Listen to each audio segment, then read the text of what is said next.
Selamat datang di Mono Dialog. Untuk berita pertama di sini adalah ada sebuah berita mengenai pasal tentang penghinaan presiden yang digunakan untuk menjaga kehormatan kepala negara. Jadi ada berita di mana ada statement bahwa penggunaan ataupun pembuatan sebuah pasal tentang penghinaan presiden yang dimasukkan ke RKUHP itu dimasukkan untuk menjaga kehormatan kepala negara.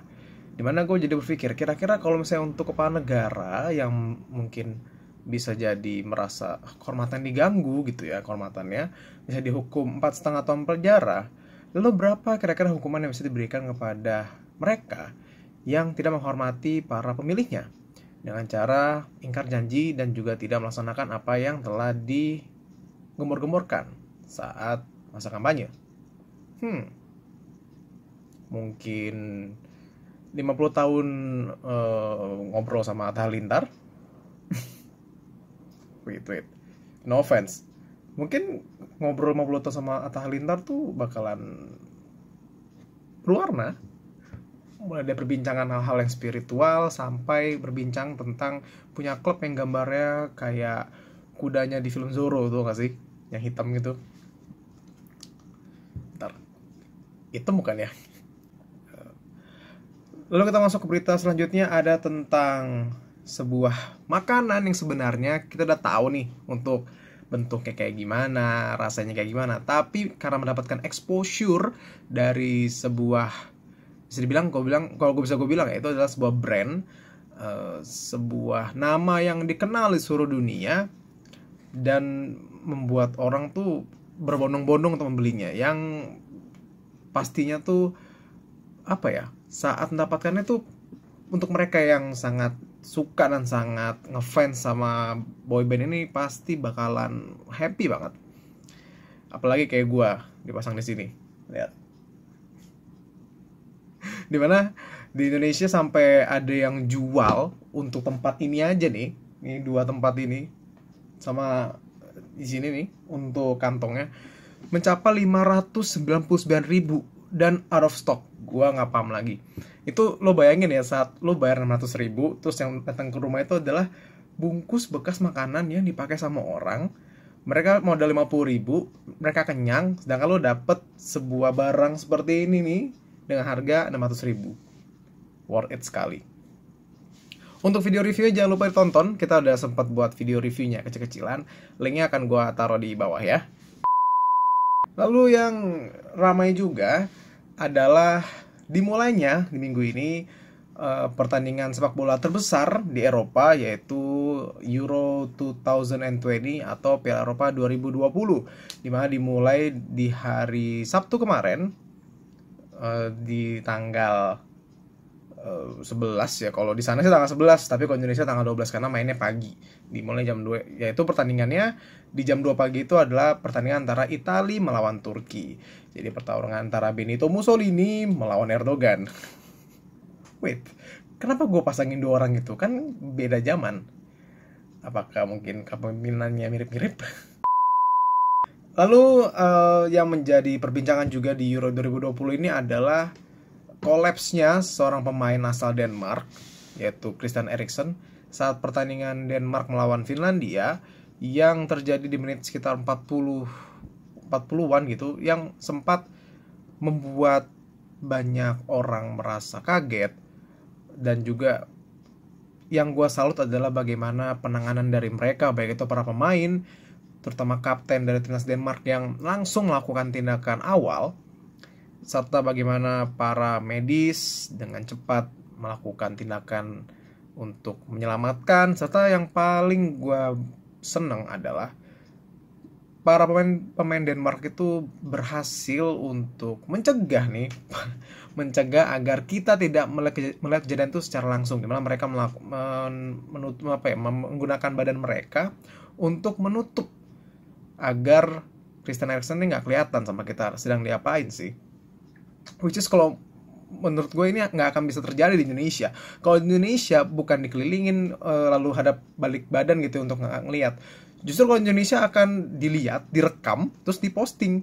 Dimana kalau kata orang di media sosial, ada yang bilang ke gue bahwa ya nggak apa-apa dong kalau misalnya ada orang lagi misalnya kayak kolaps gitu terus jatuh karena serangan jantung direkam, nggak apa-apa dong, itu kan adalah hal yang sains. Orang jatuh dibilang hal yang sains kan itu sangat bodoh. Dimana kalau kalau sains tuh ya, misalnya buah jatuh dari pohon, lo hitung kecepatannya, itu fisika lagian. Atau misalnya bagaimana efek-efek kimia yang bisa lo lihat dari H2SO4 atau apa, itu namanya sains. Itu bukan sains ya. Itu adalah sebuah kejadian, bisa dibilang kejadian apa? Kejadian yang humanis, tapi kita sebagai manusia ada baiknya mencoba untuk melihat segala hal itu nggak berdasarkan apa ya, berdasarkan bahwa ini benar bisa dilakukan, ini nggak benar bisa dilakukan, tapi yang penting adalah bagaimana kita menggunakan hati kita, menggunakan apa yang kita punya, yaitu hati nurani, dan melihat apakah layak seseorang yang tiba-tiba jatuh tergeletak, ada video rekamannya, lalu disebar ke media sosial, apakah itu layak? Contoh misalnya ada temen, dia tiba-tiba jatuh kolaps, tiba-tiba ada yang ngerekam, apakah lo setuju untuk menyebarkannya ke orang lain?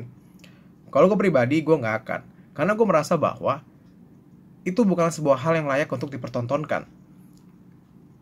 Kalau misalnya ada yang bilang, tapi kan bisa jadi pelajaran, gue rasa dengan tidak melihat video secara langsung, mungkin kita bisa buat ilustrasinya atau kayak gimana, itu akan jauh lebih baik, jauh lebih beradab.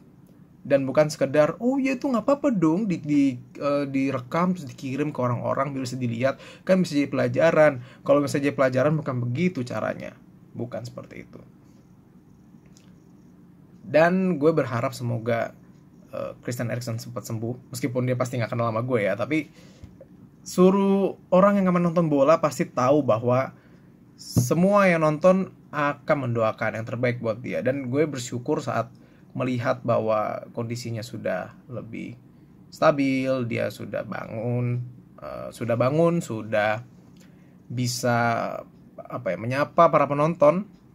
Dimana lo tau gak sih, kayak orang kena serangan jantung tuh kan bener-bener kayak life and death, kayak kita nggak tahu apa yang terjadi, tapi dengan kesigapan, dengan berbagai macam hal yang sangat terstruktur, orang udah tahu apa yang harus dilakukan saat kejadian seperti itu, maka bisa menyelamatkan satu nyawa. Pernah juga ada kejadian kayak gini, Mark Vivien Foe, pemain asal Kamerun yang meninggal saat di lapangan. Lalu juga ada Ruben Delaret yang selamat meskipun pada akhirnya tidak bisa melanjutkan karirnya sebagai pemain bola dan akhirnya memutuskan untuk menjadi pelatih di Real Madrid. Kalau menurut gue yang penting adalah bagaimana dia dapat menjalankan recovery dulu. Kalau untuk masalah apakah dia nanti pensiun, apakah dia akan lanjut main atau enggak, gue rasa itulah perbincangan di waktu yang lain. Untuk sekarang adalah bagaimana memastikan bahwa hal tersebut bisa diminimalisir. Apakah bisa dilakukan pengecekan lebih lanjut, apakah bisa dilakukan hal-hal yang diperlukan yang sangat penting agar tidak terjadi hal-hal seperti ini. Dan yang juga gue suka adalah ini menunjukkan bahwa sepak bola tuh lebih dari itu, bukan hanya masalah menang atau kalah, tapi tentang bagaimana manusia itu bersatu, memahami bahwa kemenangan tuh akan menjadi tidak bermakna saat lo nggak bisa tidak bisa memunculkan rasa kemanusiaan lo itu. Itu adalah suatu pembelajaran bahwa memang terkadang hal-hal yang force major seperti ini, hal-hal yang memang tidak diduga bakal terjadi, itu harus dilakukan atau bisa dilatih. Kita harus belajar bagaimana cara untuk memastikan bahwa saat ada hal-hal genting seperti ini, kita bisa melakukannya dengan cepat dan bisa menyelamatkan nyawa mereka yang mungkin membutuhkan penanganan dengan cepat. Jadi sekian Hans Karunia di Mono Dialog. Jangan lupa di like, subscribe, juga di komen. Serta kalau untuk teman-teman yang mau melihat bagaimana perkembangan dari Dialog Ed Universe, bisa langsung di follow di IG dan juga Twitter kita di @id_dialog. Jadi Hans Karunia pamit, sampai jumpa dan bye-bye.